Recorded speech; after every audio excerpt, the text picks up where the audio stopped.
নমস্কার বন্ধুরা, তিয়াসাস রেসিপিতে সকলকে স্বাগত জানাই। আজ আমি মুগ ডাল আর পটল দিয়ে একটা দুর্দান্ত স্বাদের সম্পূর্ণ নিরামিষ রেসিপি আপনাদের সঙ্গে শেয়ার করতে এসেছি। মুগেশ্বরী পটলের রেসিপি। যে কোনো নিরামিষ দিনে এই রেসিপিটা আপনারা তৈরি করে নিতে পারবেন, আর বাড়ির ছোট থেকে বড় সকলেই মজা করে খাবে। রুটি, পরোটা, ভাত সব কিছুর সঙ্গেই সার্ভ করা যাবে। আশা করছি রেসিপিটা আপনাদের ভালো লাগবে। ভালো লাগলে একটা লাইক, শেয়ার ও কমেন্ট করার অনুরোধ রইল। আমার চ্যানেল এখনও না সাবস্ক্রাইব করে থাকলে প্লিজ চ্যানেলটাকে সাবস্ক্রাইব করার অনুরোধ রইল। এখানে আমি 250 গ্রাম মতো পটল নিয়েছি। এবার এই পটলের খোসাগুলোকে অল্প অল্প রেখে রেখে এইভাবে পটলগুলোকে ছাড়িয়ে নিচ্ছি। অল্প অল্প এইভাবে খোসা রেখে রেখে পটলটা ছাড়ালে কী হয়, রান্নার পর পটলটা আর নরম হয়ে যায় না। তো দেখুন, এই রকম করে পটলগুলোকে ছাড়িয়ে নিতে হবে। এবার এই পটলের দুমুখ কেটে ফেলে দিয়ে এইভাবে পটলটাকে দু সাইডে কাট করে নিচ্ছি। এতে করে মশলাটা পটলের মধ্যে খুব ভালোভাবে ঢুকে যাবে। আর পটলটাকে আমি এরকম গোটা গোটায় রেখে দেব। তো দেখুন, সব পটলগুলোকে একইভাবে দুমুখ কেটে খোসাটাকে রেখে রেখে এইভাবে পটলটাকে ছাড়িয়ে নিচ্ছি।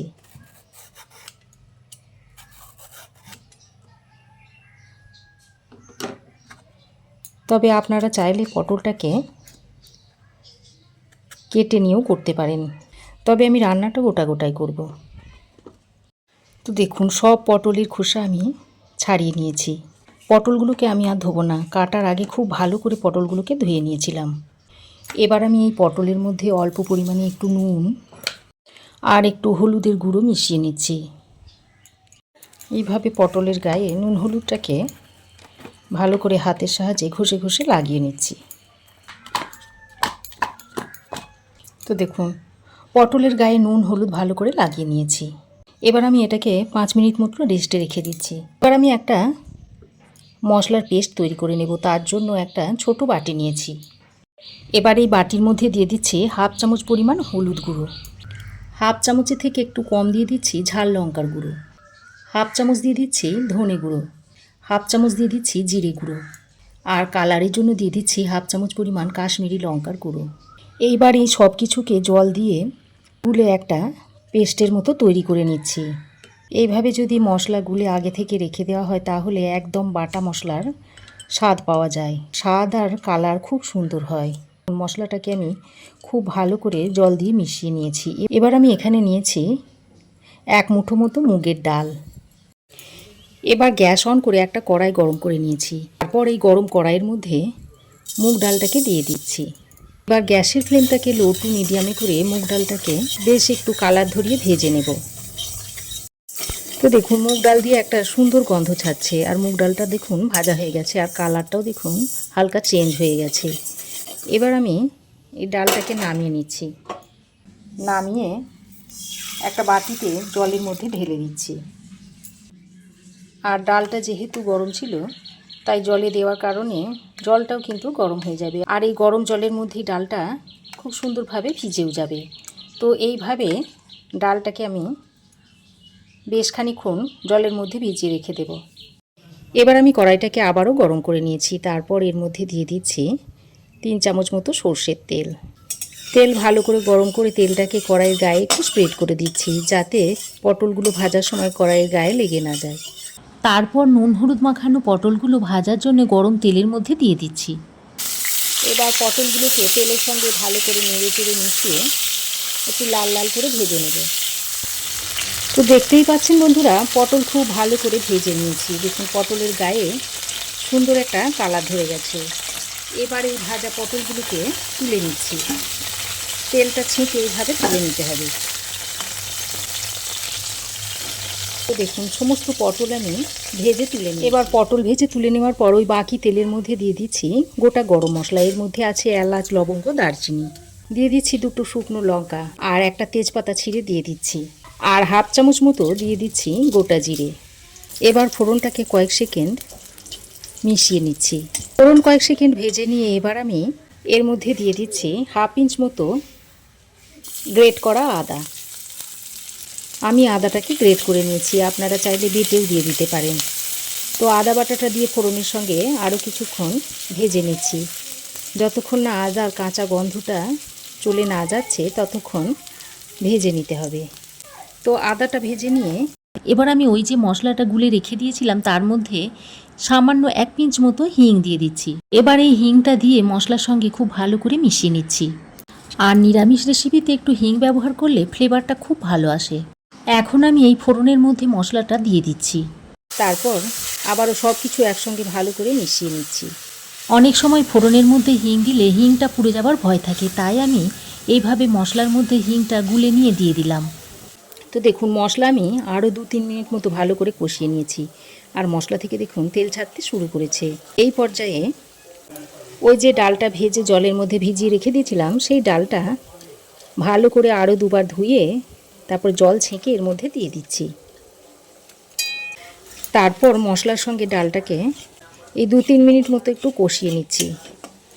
এইভাবে যদি খানিকক্ষণ মিশিয়ে নেওয়া হয় তাহলে ডালের মধ্যে মশলার ফ্লেভারটা ভালোভাবে ঢুকে যাবে আর ডালটা খেতেও ভালো লাগবে। তো কিছুক্ষণ নেড়েচেড়ে মিশিয়ে নিয়ে এবার আমি ওই যে বাটিতে মশলাটা গুলে রেখেছিলাম তাতে অল্প পরিমাণে জল নিয়ে সেটা দিয়ে দিলাম। তারপর আবারও ডালটাকে ভালো করে কষিয়ে নিচ্ছি। এইভাবে অল্প অল্প জল দিয়ে ডালটাকে কষিয়ে নিতে হবে, আর ডালটা দেখবেন সেদ্ধও হয়ে যাবে। ডাল খুব ভালোভাবে কষানো হয়ে গেছে, আর দেখুন খুব সুন্দর তেল ছাড়তে শুরু করেছে।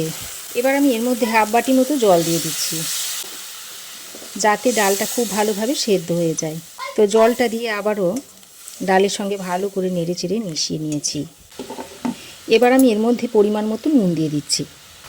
নুনটা দিয়ে আবারও ভালো করে মিশিয়ে নিয়ে এবার একটা ঢাকনা লাগিয়ে 2-3 মিনিট মতো ঢাকা দিয়ে ডালটাকে একটু সেদ্ধ করে নেব।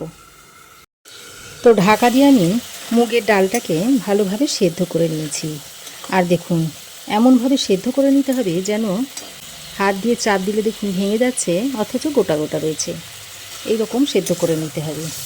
আর ডালটা সেদ্ধ হয়ে অনেকটা ফুলেও গেছে। তো এবার আমি ভেজে রাখা পটলটা এর মধ্যে দিয়ে দিচ্ছি। পটলটা দিয়ে এই মুগ ডালের সঙ্গে আবারও ভালো করে মিশিয়ে নিচ্ছি। তো পটলটাকে মুগ ডালের সঙ্গে খুব ভালো করে মিশিয়ে নেওয়ার পর এবার আমি এর মধ্যে দুধ দিয়ে দিচ্ছি। এই 1/2 কাপ মতো দুধ দিয়ে দিয়েছি। তারপর পটলের সঙ্গে খুব ভালো করে নেড়েচেড়ে মিশিয়ে নিচ্ছি। আবারও ঢাকা দিয়ে 2-3 মিনিট মতো রান্না করে নিচ্ছি। তো ঢাকা দিয়ে আমি বেশ কিছুক্ষণ রান্না করে নিয়েছি। আর দেখুন পটল খুব সুন্দরভাবে সেদ্ধ হয়ে গেছে, আর দেখুন একটু মাখো মাখো হয়ে গেছে। এই তরকারিটা এইরকম একটু মাখো মাখোই হবে। এবার আমি এর মধ্যে অল্প পরিমাণে একটু চিনি দিয়ে দিচ্ছি।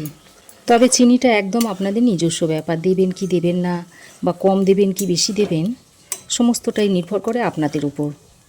যেহেতু নিরামিষ তরকারি তাই আমি একটু চিনি দিলাম। তো এবার আমি চিনিটা দিয়ে খুব ভালো করে মিশিয়ে নিয়েছি।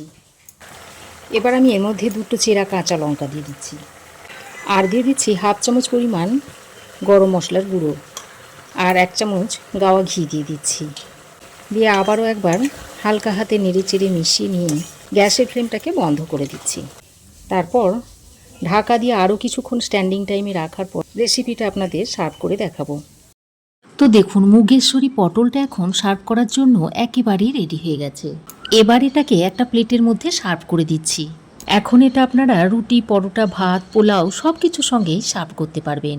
খেতে অত্যন্ত সুস্বাদু হয়। আপনারাও একবার এইভাবে তৈরি করে খেয়ে দেখতে পারেন। আশা করছি আপনাদেরও খুবই ভালো লাগবে। তো আমার এই আজকের সম্পূর্ণ নিরামিষভাবে তৈরি দুর্দান্ত স্বাদের মুগেশ্বরী পটলের রেসিপি আপনাদের কেমন লাগলো অবশ্যই একটা কমেন্ট করে জানাবেন। ভালো লাগলে একটা লাইক ও শেয়ার করবেন। পাশে থাকা বেল আইকনটা অবশ্যই প্রেস করে দেবেন। আর আমার চ্যানেলে যদি নতুন হয়ে থাকেন তো প্লিজ চ্যানেলটাকে সাবস্ক্রাইব করার অনুরোধ রইল। আজ এ পর্যন্তই। আবার দেখা হবে নতুন কোনো রেসিপি নিয়ে নেক্সট এপিসোডে। সে পর্যন্ত ভালো থাকবেন, সুস্থ থাকবেন। ধন্যবাদ।